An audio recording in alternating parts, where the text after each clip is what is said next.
Now the next important part of the chapter is what do all acids and all bases have in common. सारे acid या सारे base के अंदर क्या चीज़ ऐसी कॉमन होती है उसको समझने की कोशिश करते हैं। उसके लिए हम क्या करेंगे, we will do an activity.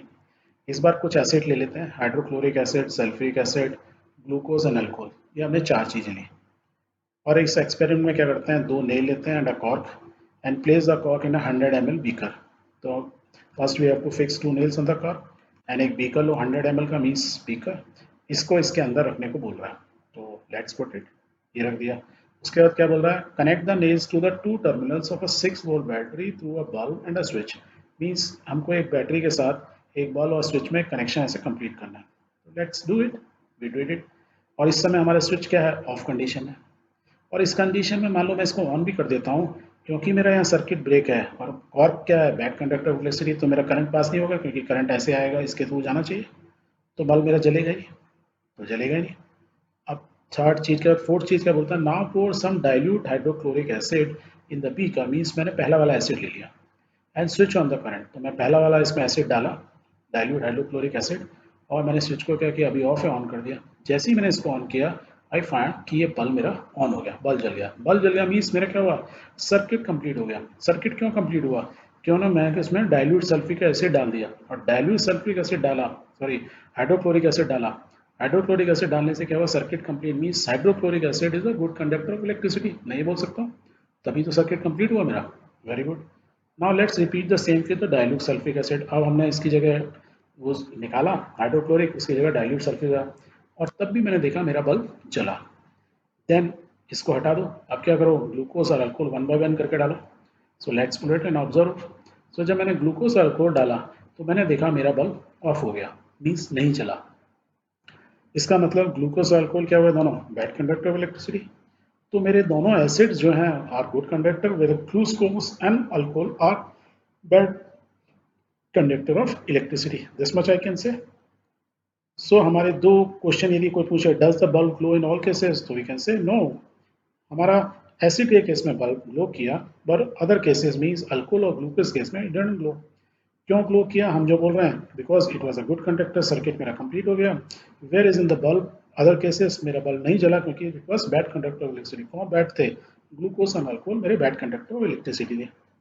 ठीक है, यहाँ तक कोई कंफ्यूजन नहीं। ओके, तो हमको ये समझ में आ गया कि जो एसिड्स होते हैं वो गुड कंडक्टर ऑफ इलेक्ट्रिसिटी होते हैं। ठीक है, ओके। अब थोड़ा इसको डिटेल में और चीज़ समझते हैं। क्या किया था हमने, हमने लिया पहले केस में, हमने लिया डाइल्यूट हाइड्रोक्लोरिक एसिड, या हम उसको बोलते हैं hydrochloric acid in aqueous form, mean solution form है। सोल्यूशन फॉर्म में मीन्स हमने उसमें पानी में लिया हुआ है, तभी तो उसको हाइड्रोक्लोरिक एसिड बोल रहे हैं। अदरवाइज को क्या बोलते थे, हमने पढ़ा था हाइड्रोजन क्लोराइड, या तो गैस फॉर्म में होगा, या जैसे सल्फ्यूरिक एसिड है H2SO4, या तो वो डाइल्यूट फॉर्म में होगा, या सल्फ्यूरिक एसिड के क्रिस्टल्स बन जाते हैं, ग्रीन कलर के, लाइट ग्रीन कलर के क्रिस्टल्स होते हैं। जब उसको पानी में मिलाते हैं तब वो एक्वस सोल्यूशन बनता है, that means now it is a acid.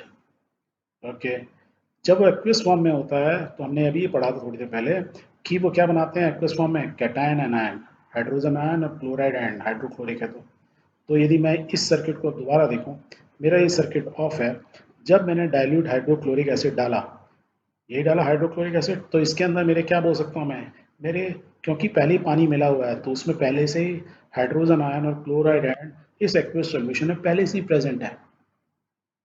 खाली हाइड्रोजन क्लोराइड होता है, एक्वस फॉर्म में नहीं होता, तो हाइड्रोजन और क्लोराइड मिले हुए रहते हैं, गैस फॉर्म में रहते हैं।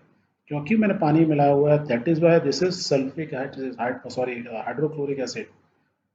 और हाइड्रोक्लोरिक कोई भी एसिड होगा तो उसके आयंस होंगे, तो आयंस एनायन एंड कैटायन पहले से ही एक्वस फॉर्म में मौजूद रहते हैं, तो कंबाइंड H और Cl फॉर्म में नहीं रहते हैं, वो आयंस फॉर्म में रहते हैं। आयन क्या बोले, कैटायन एंड आयन, पॉजिटिव वाला कैटायन और नेगेटिव वाला ए एन, एन यहाँ पर आता है तो इसको नेगेटिव ऐसे याद रखो।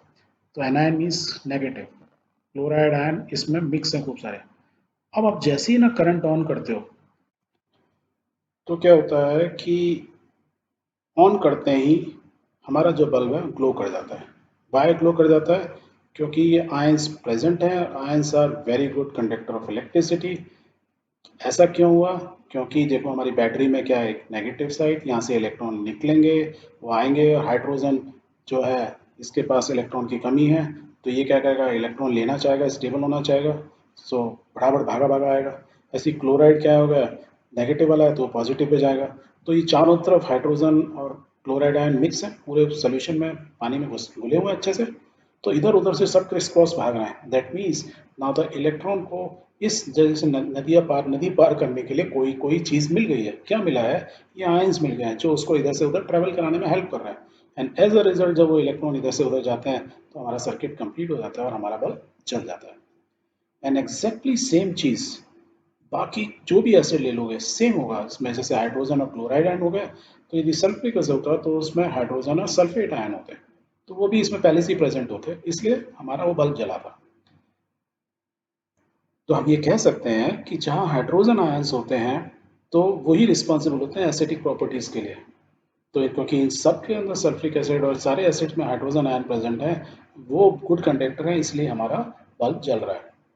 सेम वे में यदि जितने भी हम बेसिस लेंगे जैसे सोडियम हाइड्रोक्साइड, कैल्शियम हाइड्रोक्साइड, तो उसके अंदर भी एग्जैक्टली जब पानी मिलाते हैं तो क्या होता है, OH आयन और sodium ion means cation ion इसमें भी बनते हैं। दैट मीन्स यदि मैं बेस का में भी सेम रिएक्शन यदि मैं करता, सेम एक्सपेरिमेंट करता, तो भी बल्ब जलता। क्यों जलता, due to presence of cation and anion. पर इस बार कैटायन एनायन किसके हैं, हमारे लिए इंपॉर्टेंट क्या है, इसमें OH आयन।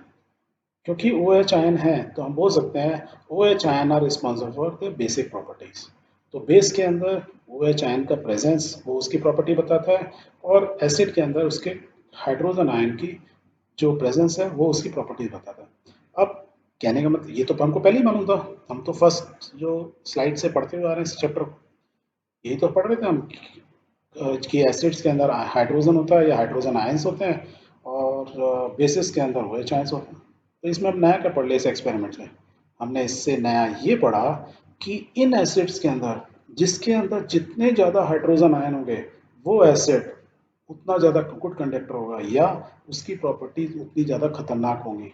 मीन्स हमने बोला ना जितना ज़्यादा लेन देन होगा, तो लेन देन कौन करना है, हाइड्रोजन आयन। तो जिस एसिड के अंदर हाइड्रोजन आयंस की कंसंट्रेशन जितनी ज़्यादा होगी वो उतना ज़्यादा उसकी प्रॉपर्टी या उतना ही रिएक्टिव होगा।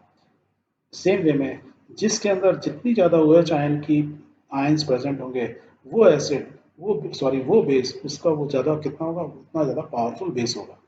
तो मीन्स एसिड एंड बेस की स्ट्रेंथ हम पता लगा सकते हैं with the presence of hydrogen and OH ion. इसके बारे में पढ़ेंगे। वेरस जो हमने दो और चीज़ें ली थी, अल्कोहल और ग्लूकोज, वो दोनों बैड कंडक्टर ऑफ इलेक्ट्रिसिटी है, क्योंकि जब हम वो पानी में उनको मिलाते हैं they do not disintegrate and they do not form ions. Glucose glucose ही रहता है और अल्कोहल अल्कोहल ही रहता है, इसलिए वो बैड कंडक्टर ऑफ इलेक्ट्रिसिटी होते हैं। क्लियर है?